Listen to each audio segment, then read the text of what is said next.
his yoke of slavery. It was our court talkers, our snipers, and all our best men that continued to use the language that defeated other countries for the sake of that white bee. I remember you said you were interviewing one time about white flag. Like you said, we are the last line of defense when it comes to everything. Exactly. And we're always going to be the last line of defense. Look at it. We've got public safety working with us, with our tribal people and our elders and our children. This is the last line of defense. And so now we're making that attempt to try to trust them and work with them. Too many of our people on this side fear them because it's abusive behavior of what they have.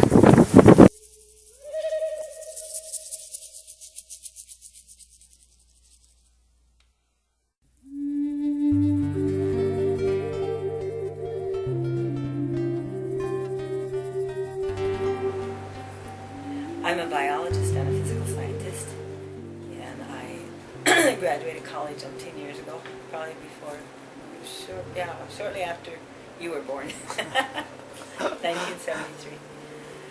At that time, they taught us like pure biology, what's called pure sciences.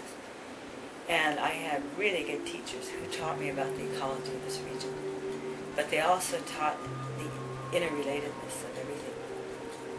And I'm surprised that more of our people don't go into biology, but maybe because it's such a basic foundation for us, that everything is related. You know, it's not separated. Even the spiritual is not separated from the physical. And I think that's that's the biggest problem with Western European and American thinking, is the separation of the spiritual from the physical. Because the environment is also spiritual. And a raindrop is spiritual. Water is spiritual. Recently I heard of some Japanese scientist who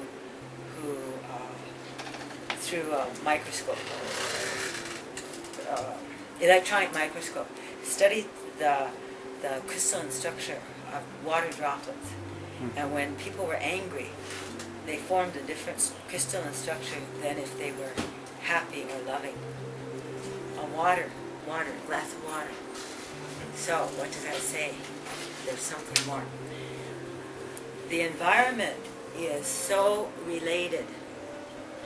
I'll give you an example of what's going on today. Okay, this blowout or breakthrough that's occurring in the Gulf, it might have been precipitated by the drilling, but water in our culture, in our belief, in our understanding is the blood of the earth. We all need, everything that is living needs water. Water is the blood of the earth. We are related to the earth. She gives us her blood. And now, with that oil in that water, that's not going to just pollute the Gulf or the Atlantic Ocean. It's going to go all over the world, because the water's going to evaporate and turn into rain, and that's going to fall all over. And those little rain particles are going to be containing microscopic particles of oil. Okay? What I would say in American, Western European terms is Mother Earth is experiencing septicemia. Her blood system is being poisoned by that oil. Oil is a part of her. She has a reason for it, but it's supposed to be kept where it is. It's like if you're, the easiest example I could give would be is, say your gallbladder ruptured into your bloodstream. Okay, it's going to poison your bloodstream. Okay, that oil is poisoning her bloodstream. But we are all, the plants, the animals, human beings, fish, water life, wildlife, everything. We are all so connected because of water. That poisoning that's coming to her is going to hurt all of us, everything in the whole world. And so that's only one example. You think of all the other ways that Mother Earth is being hurt. All of the plants and animals that are being destroyed. All of the water that is being polluted. All of the air that's being polluted. That's all going to hurt everything and everybody. What we work on here has an effect on the whole United States, Canada, Mexico, the world. If uranium mining here causes nuclear pollution in the air, that radioactivity doesn't stop at the end of the state of South Dakota. When it gets in the air, then it's going to go all over the world. How fast does the Earth rotate? 1,000 miles a minute. How fast is that nuclear pollution? Because it's going to travel east. It's going to be affecting Canada, or Europe, Russia, China, India. If we could follow a molecule of radioactive pollution that's generated from an abandoned mine here, if we could follow it, how far and how long would it take for it to circle the globe?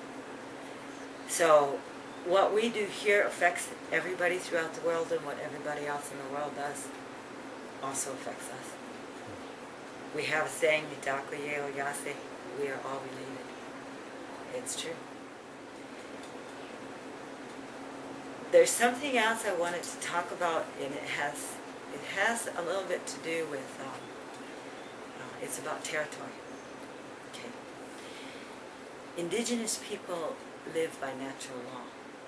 And that's not to say just us Indians in North America. All indigenous people all over the world live together by natural law. Our concept of territory is different than Western European or American concept of territory. And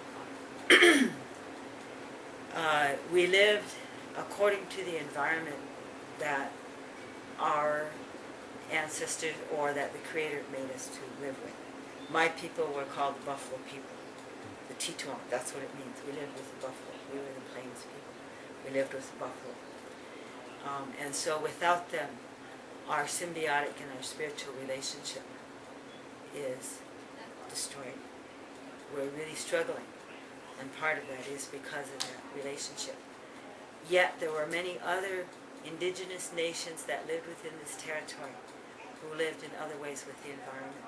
They lived along the rivers, they planted corn, they traded us for meat. They traded us for hides. We traded back for other things. Squash, beans, I mean the three sisters that everybody knows about, but there was other things too. I mean, we haven't even wild asparagus and wild other things. Lots and lots of different ways, but this concept of territory, so when we say we fight for the environment of our treaty territory and the renewal of the species, that doesn't mean just renewal of the Sioux people. That means all the indigenous people that also live here in our territory.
The Lakota have a sacred connection to the land and nature. Desecration of their lands and sacred sites adds to the pain and suffering of these persevering people. Our diversity is a huge part of life, and it is up to all of us working together to make positive changes within society. We have to open our hearts and minds to our cultural diversity and embrace indigenous traditions. President Obama, by guaranteeing that all people's sovereignty is upheld, we can ensure that we all help each other fulfill our needs. Acceptance of diversity and heritage will bring a better future for all people.